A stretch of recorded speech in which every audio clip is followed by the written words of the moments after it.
Support comes from the Missouri Forest Products Association. Missouri produces wood pallets, railroad ties, white oak barrels, hardwood floors, and more. Details on the variety of products made in the state are at choosewood.com. Welcome to St. Louis on the Air. I'm Sarah Fenske. Last week, the Contemporary Art Museum St. Louis announced its latest musician in residence. His name is James Biko, although he's also well known under his previous name, which is DJ Needles. He's become a force in the city's hip-hop and soul scene. He's actually a 10-time Riverfront Times Music Award winner, which is very hard to do. Let's listen to the title track from his new album, Soul Children.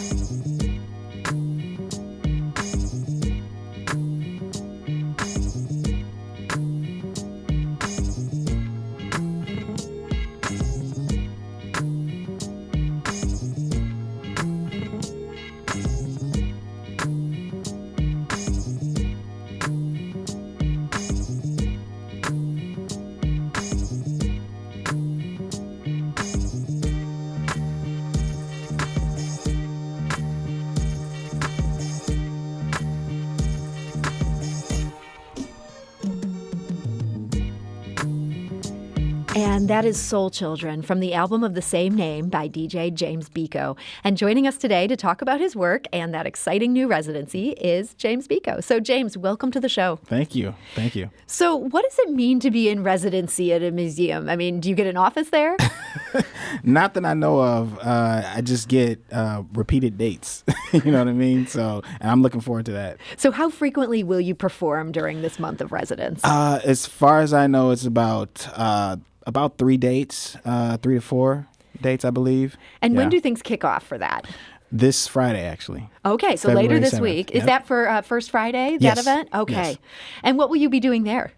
So I have about a 2-hour set, 2-hour spin, and I chose this Friday it's the birthday of one of my favorite hip hop and soul producers, Jay Dilla, and so I'm gonna do like an all Jay Dilla set, and he spans like soul, R&B, pop, and all this other stuff. And so I'm gonna do a lot of his beats, a lot of his remixes, and just really have a really good time with it. And I do want to make a correction, which I think James was too nice to point out, and that is that song that we played earlier in the intro, we meant to play Soul Children, and instead we played a song called Drippin'. So Thank you for being kind enough not to mention that, but we were wrong. It's all good. It's all good. Now, you're also headlining a CAM program, and it's called Re-Soul. Yeah. That's on March 19th, and the idea is to create a musical dialogue with Liz Johnson Artur's photographic exhibition, Dusha. Yeah. Now, Dusha is Russian for soul. Yes. Tell me how that ties into what you're going to be doing. So her story is really fascinating, actually. It's really unique. So, she was born in Eastern Europe and to a white mother, and her father was Ghanaian. And so she grew up in Eastern Europe, and so she never really came into contact with any black people until I believe her and her family moved to Brooklyn in 1985. Eastern Europe is still quite homogenous, or was at that point. Right. Okay. Right. And so she like her work has been to kind of document the African diaspora, and so she takes photos and really kind of brings it all together, and the reason it kind of connects with what I'm doing, because my sets primarily are comprised of connecting the musical dots of the African diaspora. You know what I mean? Because I include musical genres from Black culture, including Afrobeat, Afro soul, house, Afro Latin, hip hop, R&B, and it all it all connects in a real rhythmic way, and it's really great. And so I believe that they picked up on that, and they paired me with this awesome exhibit. And so you're trying to choose selections to fit this idea of the diaspora. There's such amazing music that comes out of this. How do you even begin to narrow that down? I don't think about it too hard. Honestly, I don't. You go with your gut? Yeah, exactly.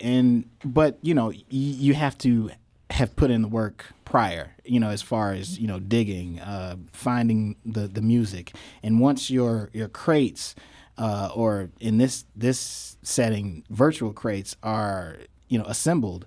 You can just go in and see what pops up and, put it out there and see what happens, So I want to play another track from your new album, since we didn't play the one we wanted earlier. How about we play, this one is called She Says Hi. Yeah.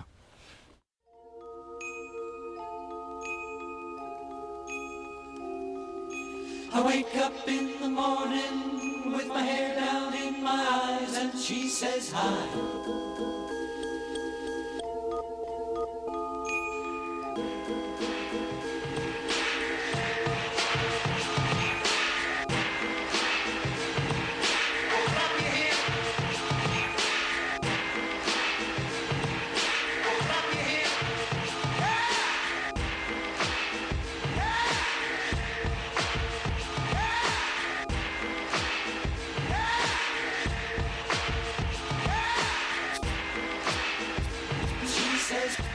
And that's She Says Hi from the album Soul Children by James Biko. That's Biko. Yeah. So tell me about that track. It has almost a dreamlike feeling in the beginning. Where does that come from? Yeah, so all of the tracks are sample based.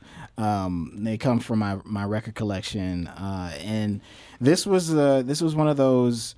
I would say I'm trying to remember the name of the artist that I lifted it from, but it was one of those kind of Mr. Sandman era type. It has that feel, you know for what sure. I mean? Yeah, and so I liked the vocalization and how they came in, and I just picked up on that phrase, She Says Hi, and obviously that's what kind of continues throughout the track.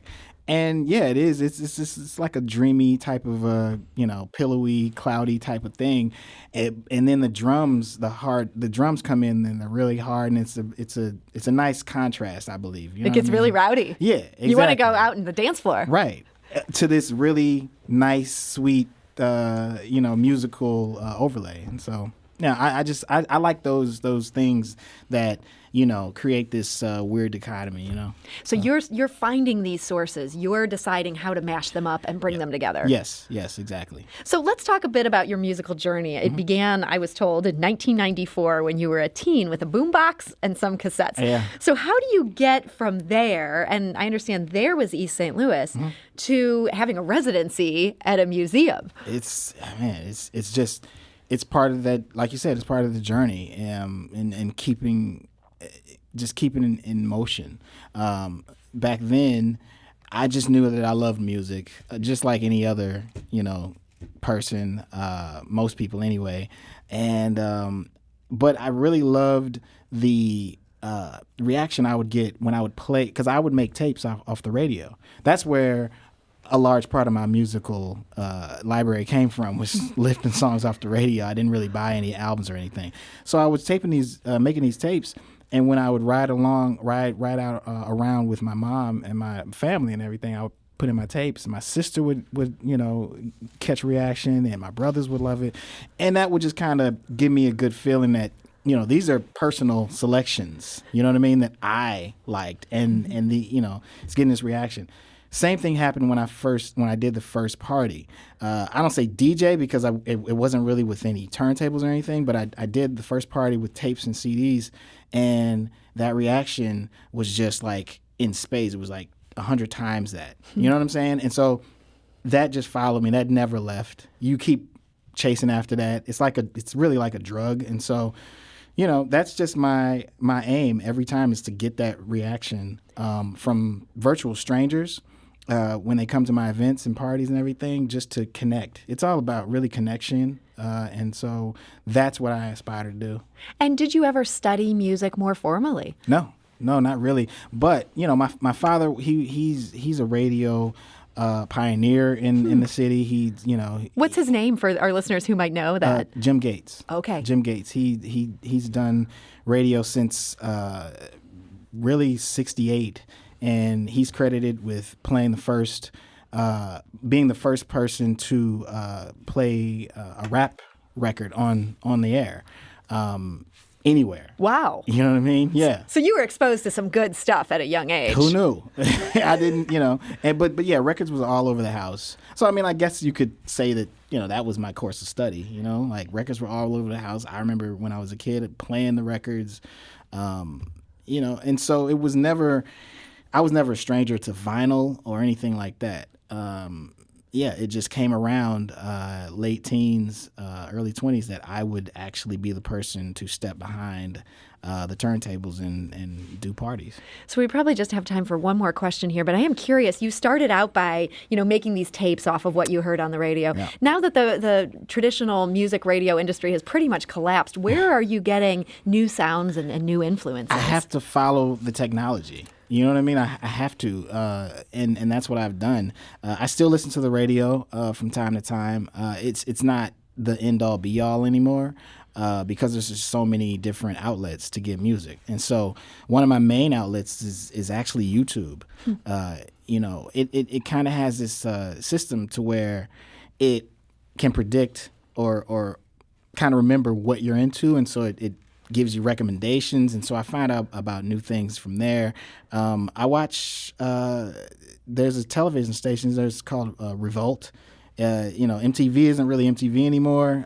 BET isn't really BET anymore, so you can't really get music from there. So there's channels like Revolt that still play new music and videos, and so I learn about a lot of stuff there. And then there's good old-fashioned word of mouth, from friends and colleagues and everything. So that's pretty much it. Okay. Well, hopefully we can introduce you to some of our listeners Sure. today, because this is some good stuff. So musician James Biko, thank you so much for joining us. Thank you for having me. I appreciate it. And we do want to give you a heads up, that track Soul Children that we were hoping to play earlier, we're going to play it as we go out of the show. Awesome. So people can still hear that. Thank you. This is St. Louis on the Air on St. Louis Public Radio, 90.7 KWMU.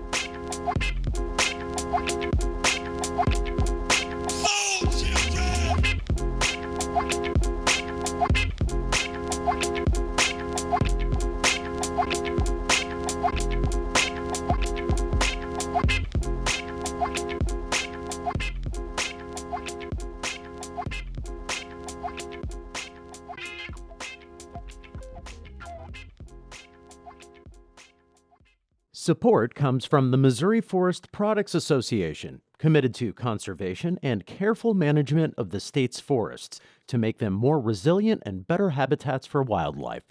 ChooseWood.com. St. Louis Public Radio's The Gateway gives you the day's news first thing every weekday morning. From the ever-evolving relationship between St. Louis City and County to developments in the Missouri and Illinois state capitals and reports from our correspondents in Rolla and the Metro East. We put it all in a roughly 10-minute package with clarity and context. Download The Gateway wherever you get podcasts.